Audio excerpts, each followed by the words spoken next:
May kaugnayan sa balitang yan, umaasa ang ilang shed owners sa Bunuan Tondaligan Beach na dadagsain ang pool pasyalan na o pook pasyalan lalo ngayong pagpasok ng bagong taon, January 1, 2025.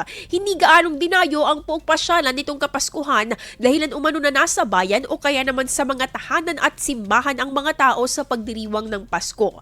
Sa panayam ng IFM News, naguban sa ilang shed owners, magilan-gilan lamang ang nagtungo sa beach at nagrenta ng kubo dahil ang iba sa dalampasigan mismo na natili at naglatag na lamang ng sapin. Habang inaasahan naman ngayon na tuluyang dadagsain ang dagat na extension ng pagdiriwang ng mga pamilya at kaanak. Samantala wala gaanong pagtaas sa singil ng shed, lalo umano ngayong panahon ng Kapaskuhan at bagong taon. IFM News. IFM News. IFM News.